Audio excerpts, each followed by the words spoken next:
how players get through that and keep something of a positive attitude. I want to ask you about A.J. Brown. A.J. Brown obviously does not want to be in Philadelphia. You know, Albert Beard and his agent, Jimmy Sexton's a guy, that Dandy guy, Tory Dandy. They do a podcast together, and he named 4 teams he'd like to go and play for. The Chargers are one of those teams. Kansas City's also one of those teams. You know, the relationship between the quarterback and him. Do you think he's worth the 1 and a 3? Do you think he's a guy that would command that kind of draft equity? I'm not sure he would at this stage of his career. I don't have his age right in front of me. I think he's 28. So and the thing is, what I always do, Dan, when I read or hear, okay, this guy's 28, and everyone, oh, he's 28, whatever the age is. The first thing I do is look up when his birthday is, because it doesn't mean anything if he's 28 now if he's turning 29 in August or September. Or as the season's going on, and that can make a difference. So if he's 28, well, he's going on 29. I'm not sure when it is, but bottom line is, are you going to give up that 1 and a 3 and pay him what you have to pay him, and wonder how effective he's going to be when he gets to 30 and 31? I mean, you can be effective, but there's so many other things that have to be right, and for him to be happy somewhere, it has to be a place he's going to get the ball, but a team that has a chance to win. And most teams that have a chance to win, a lot of times are pretty set at wide receiver. And so teams don't want to spend that big money on those guys that are getting older. So while I think he still can be very effective, I'm not sure you can get a 1 and a 3. I might be wrong. Maybe if they end up trading him, they'll get that much. You know, maybe they get a 2 that can become a 1, you know, a conditional deal, you know, who knows.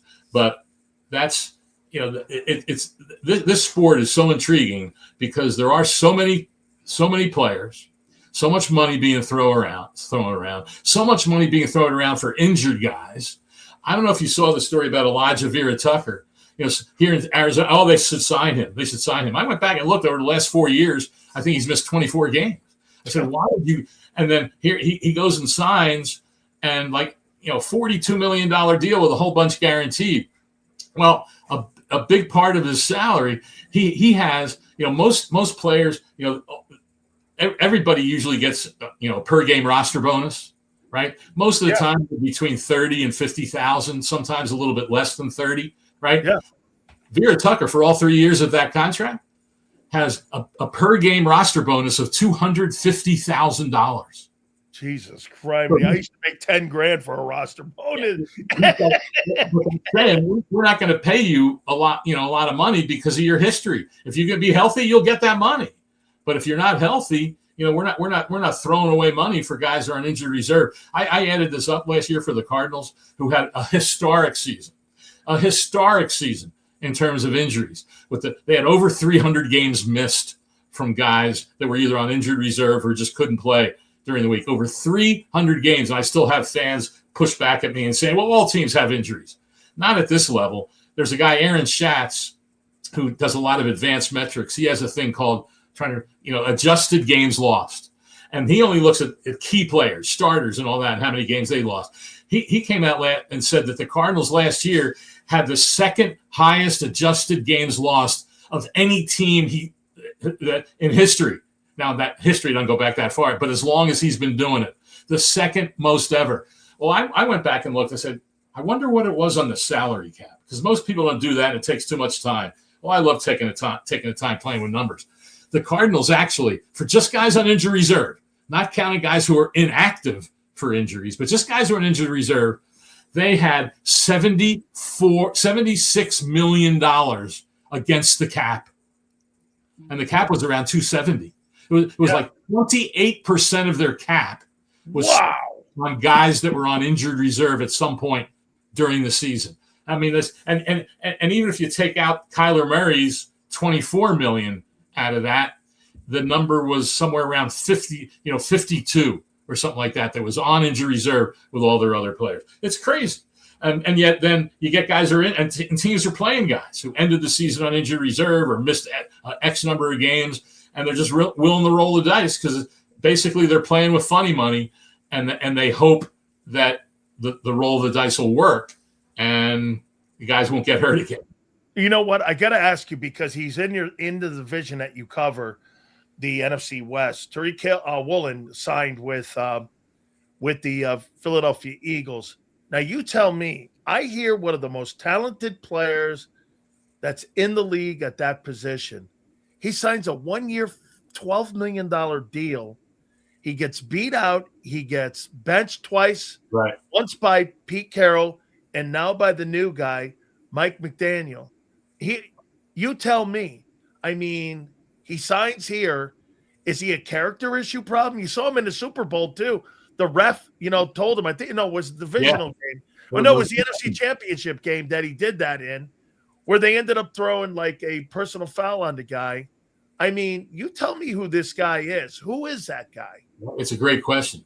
And the biggest red flag is there was one point where he played very well early in his career, and he's a very talented player. I mean, there's no doubt about that.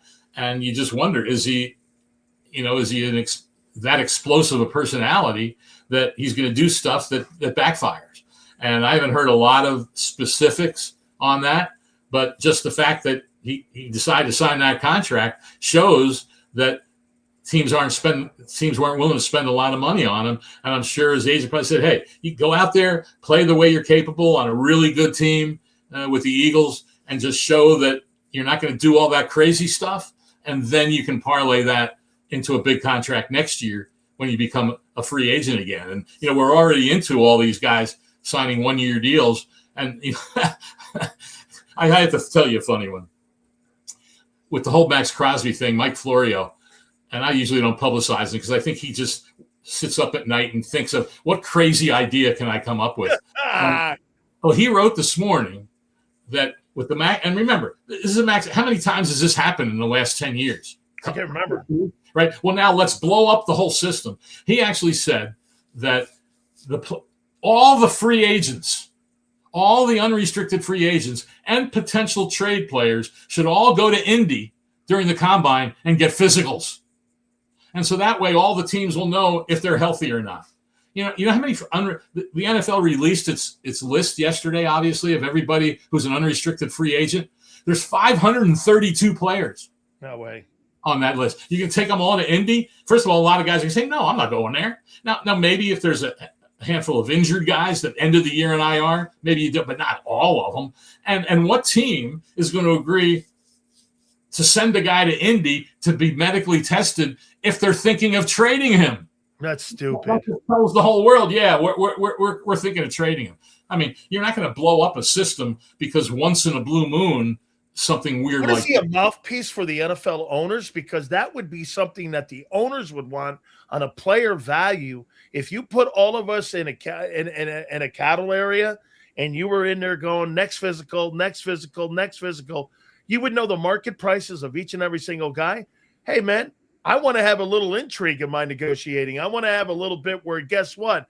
Like Max Crosby, if I'm hurt and I'm going to be better in 6 months, I don't want you evaluating me in January. Max Crosby being evaluated in January versus being evaluated in September. You think my value is a little higher in September than in January coming off a meniscus injury? I mean, that's stupid to sit there and try to do that and put all those guys may be rehabbing during that time. Your value's not going to be high at the moment if you're recovering from an injury. And we all recover from an injury if you play any length of time in this league. That's stupid. And obviously they knew about Crosby's injury. Obviously you don't know the extent of it until you can really get in and look at it. So no, but I don't think he's an owner. I mean, he takes shots at owners. He takes shots at a lot of things and all that. But I think he just comes up with wild ideas and throws them out like the way they make any sense. I do like the one thing he does, Dan, because it's so out of control now in the NFL with all the bogus contract information that gets out there. And he goes after those guys all the time. And he got into a little kerfuffle, if you will, with Adam Schefter about a week or so ago. And I don't know if you've noticed this, but these guys who, everyone calls them great reporters, right? Well, a reporter to me is someone who finds out information on his own and researches something and gets a story.